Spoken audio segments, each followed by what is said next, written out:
Wham! I'm gonna put this real quick on your skirt. Okay. I should have checked pronouns before I started filming, but that's my bee. I fucking hate you because now all I want to say is nice cock. Nice cock. Nice cock. Nice cock. Hi, says the girl with the right eyes that pairs pretty well when she hits you with the soft smile. Hi friends, it's Rory. Yes, it's another book tag. There's a ghost in my room. I'm back. It's only been a few months. A few months? The last time you were here was my end of year wrap up. Or, no, my mid-year freak out. No. I don't remember when the last time you were. Ooh, ghost. Anyways, yes, another book tag. Are you tired of me doing book tags? Because I don't care. I enjoy book tags, but specifically, this one is by Allison from Antari Reads. Yes, Antari Reads. And she randomly posted on Twitter and was like, it seems like no one's done a Badlands book tag. Would anyone be interested? And I was immediately like, yes. I have the Badlands record because I love it so much. But I was immediately like, yes, I would like to participate in this book tag. And so here it is. So yeah, let's go ahead and get started.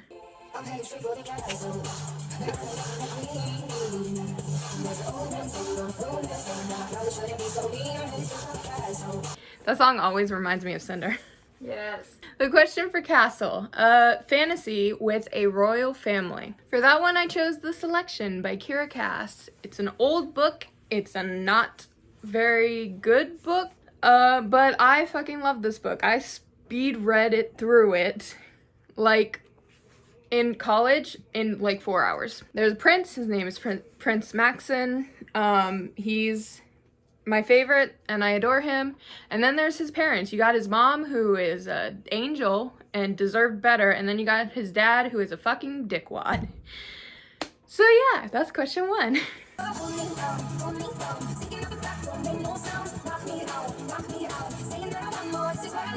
Hold Me Down, a book that you think deserves more hype. Now, my normal answer would be The Gay Teen's Guide to Defeating a Siren, but I always use that, so I'm gonna change my answer here.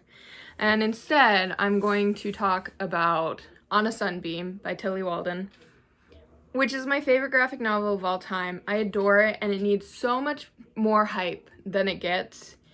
It is absolutely wonderful. First of all, it's sapphic, and everyone knows that's the best. But it's about a girl, and it's told in two storylines. So you got the one where she's, which is in the past, where she is at her first, or at a boarding school, and she falls in love with one of her classmates. And then you have the story that's happening right now, where she's on a ship with a crew who, like, fixes old historical sites. And both sides of them are great, and I love everything about it. Please read On a Sunbeam by Tillie Walden. It's amazing. That includes you. We are the new Americana. We no matter what. Raise on deed and Nirvana. We are the new Americana. New Americana, a book with LGBTQIA plus rep. Now, most of the books that I read have some form of LGBT rep in some way, so I could pull on any of the many that I've read, but instead I'm going to pull out the last 5-star book that I had, which was, what was it? Which was You Should See Me in a Crown. It's sapphic, it's awesome. If you like the musical The Prom, you will love that book. It's about a girl who doesn't get a scholarship for school, so she becomes she enters to become prom queen at her school in the hopes of getting the scholarship that is involved, and it's great, and I love it. Once again, if you like The Prom, you will like that book. All we do is drive. All we do is think about the feelings that we hide. All we do is sit in silence, waiting for a sign, waiting for a reply. All we do is drive. And California never felt like home to me. California never felt like home. Drive, a book with road trips or lots of travel. Any single Rick Riordan book because you have to travel in all of them. They're all about quests. For a specific one, I'm going to say the first Kane Chronicles book, because they travel from London to New York, and then New York down to the south, and then they travel over to Phoenix, Arizona. There's so much travel in that book. But specifically, I'm saying the Kane Chronicles because there is one line where Carter Kane talks about having to drive on I-10 and how it is the most boring thing that he has ever experienced. And I had to make that drive, honey. I had to make that drive every single summer when I'd go home, and then I'd have to make it when I went back home. I know what he means, so that is the answer. That's the reason I picked it. Yeah, that's deep. That is deep. So deep. The deepest. Okay, me on the bus ride to school. Thinking that I'm in a music video.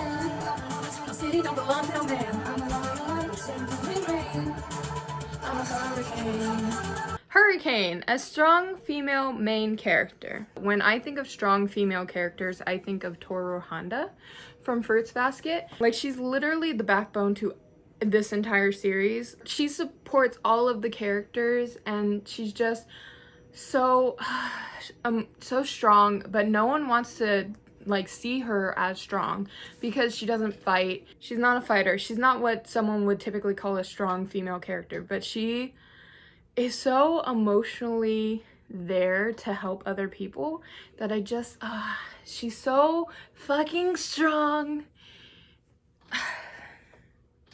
I love her.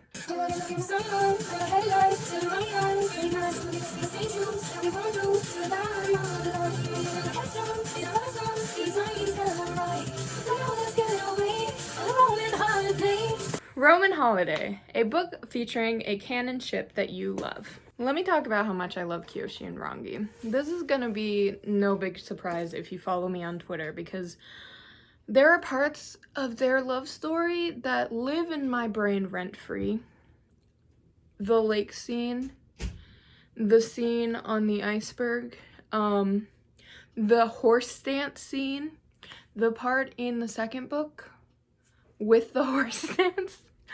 I love Kyoshi and Rangi so much. This is up there in my favorite books that I've read this year. There is not a day that doesn't go by that I don't think about Kyoshi and Rangi, and they're so beautiful and amazing, and I adore them. Please, if you are a fan of Avatar and Legend of Korra and the Avatar world, fucking read these books. If you haven't read them, read these books. If you have read them, read them again. I'm about to do a reread. You're my ghost, where'd you go? I can't find you in the body sleeping next to me. You're my ghost, where'd you go? What happened to the soul that you used to be? This is just gonna turn into like people seeing what I'm like when I film my TikToks. The question for Ghost is an anticipated read that ended up being disappointing. I have a few, but the one that I'm gonna talk about is The School for Good and Evil. That one was on my want to read list on Goodreads for so fucking long. There was a couple of years ago when a whole bunch of booktubers decided to pick up The School for Good and Evil. The ones that I watched liked it, and so I was really, really excited to get to it, and it sucked ass. It sucked so much. I hate it. That's it. There's no joke. I just really dislike that book. Everything is right. His hair, his hand, his rings, and now he's only made of color. You don't know what he means. And he's ooh, and she's ooh. So Colors is my favorite Halsey song, and the question for it is a book with a lot of character development. Let's go back to Rick Riordan. Specifically, let's talk about Apollo as a character. The Trials of Apollo is legitimately one of my favorite Rick Riordan series, and I adore Apollo as a character. His character growth throughout the series has been amazing. He has gone from a fucking asshole, idiot, loser to a good human being. In fact, probably a great human being. And I cannot wait to read the 5th one. They think I'm insane, they think my lover is insane, but I'm not gonna fucking tell them anything. And I'm gonna write it all down and I'm gonna sing it backstage, but I don't have to fucking tell you anything. Strange Love, a book you consider as a guilty pleasure. I've mentioned this a couple times, but I don't think that you should really consider books as a guilty pleasure. Like, if you enjoy something and it doesn't hurt anyone, you can't really see it as guilty. It's just something that you like that someone else might not like. People would normally see romance books as like guilty pleasures, and I have called this series a guilty pleasure of mine before. The Signs of Love series. There are a series of books in which each book has a different romance, and those two characters are different astrological signs with different kind of like relationship concepts. So for example, the first one is Leo loves Aries, and the whole point in that is that Leos and Aries are supposed to be like amazing together, like they're supposed to have lots of chemistry, and it goes through their story. Like I said, I don't consider them guilty reads because I don't feel guilty reading them. I genuinely enjoy them, and if it's not hurting anyone, you shouldn't feel guilty for reading it. The only time you should feel guilty for reading a book is if it actually hurts someone. I'm not about love like a measure, I'm never full for sacrifice. It's going down, down, down, down. It's going down, down, down, down. Coming Down, a book that emotionally destroyed you. Let's talk about Girl Made of Stars. I cried so hard reading Girl Made of Stars that I thought I was having a panic attack, which then caused a panic attack. I had a panic attack when I finished Girl Made of Stars, but it's one of my favorite books that I've ever read. It is extremely hard to read through, content warning for rape, but it's so beautiful, and I love that book, and I don't want to say a lot about it, and it's really, really hard to read but it's so good, and I do recommend it as long as you are able to read it. I'm telling you to keep on. I'm begging you to keep on haunting me. So the question for Haunting is a paranormal book that gave you chills. I actually don't read a lot of paranormal books, which is weird because I fucking love paranormal stories, especially ghost stories, like anything to do with ghosts, TV shows that have to do with like people who can see ghosts. Which kind of spoils what I'm gonna say. The Mediator Series. This is number 6 of 6. And it is such an old read. This is an old favorite series of mine. I checked this series out starting at 1 and ending at 6, and then checking it out 1 again. I think probably like 6 times. I adore this series so much. It's about a girl who can see ghosts, and there's a ghost that lives in her house, and she is forced to help people move on into the light, you could say. It's a lot like the TV show Ghost Whisperer. I want more books like this to be written. Like, this concept is so stereotypical, but every time I come across it, I want more of it. So I'm gonna need like a sapphic version of this concept. So if someone has a sapphic like story of a girl who can talk to ghosts and has to help them move on, I will gladly take it. Please put the link down below in my comments. And all the people say, you can't wake up, this is not a dream. You're part of a machine, you are not a human being. With your face all lit up, living on a scene. Low self-esteem, so you wanna gasoline. The question for Gasoline is a book you want to reread. Let me tell you how much I desperately want to read This Is How You Lose the Time War. I bought this book. I read it from the library, and then I bought the book. This is one of my favorite books that I've ever read, and I adore it so much. I am going to be rereading it very, very soon. I'm going to go through and I'm going to notate it, and I'm going to mark it up, and I'm going to cry again. This book made me cry for like an hour because I finished it and I didn't know what I was going to do with my life. If you've seen my cosplay video, you will know that I actually want to cosplay as both of the characters, and that is coming up very, very soon.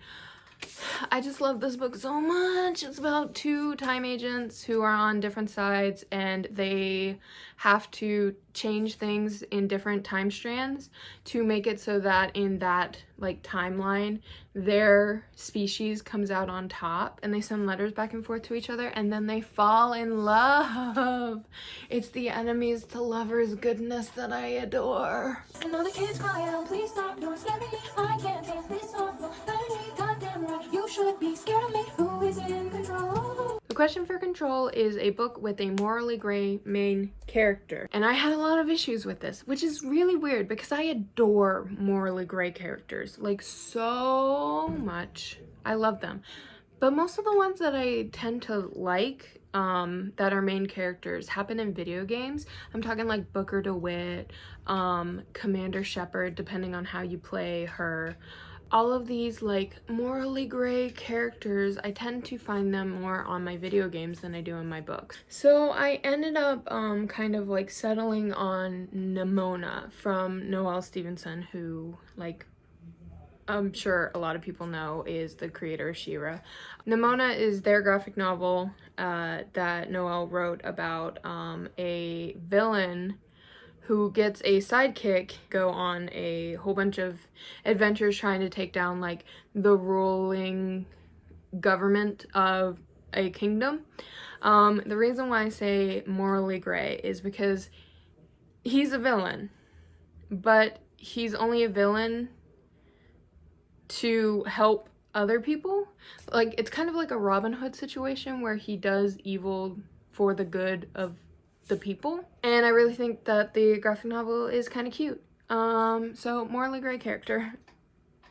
Send me your recommendations on morally gray characters.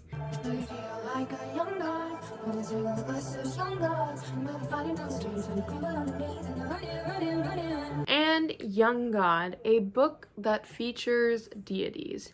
And for that, I chose The Dark Wife, which is literally a Hades and Persephone retelling. It is a sapphic Hades and Persephone retelling.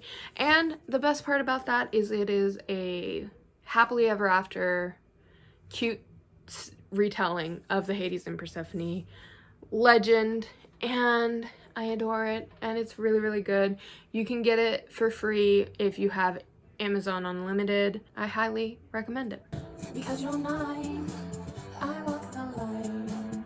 Because you're mine, I walk the line. The last question for I Walk the Line is a retelling that you actually like better than the original. And my answer for that is Conceal, Don't Feel, which is a retelling of Frozen. That is actually good. Hi, if you didn't know me, I actually hate the movie Frozen. I actually did a full, like, review of this book, but this is actually a genuine, like, good story, and if Frozen had turned out like this, I wouldn't have hated it nearly as much.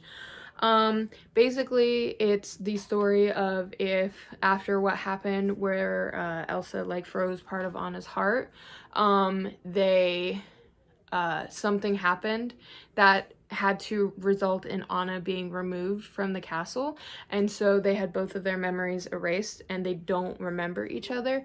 It's basically Anna grows up outside of the castle, Elsa grows up, neither of them think that they have a sister, and then it's the story of Frozen underneath that concept. It's great. Really recommend.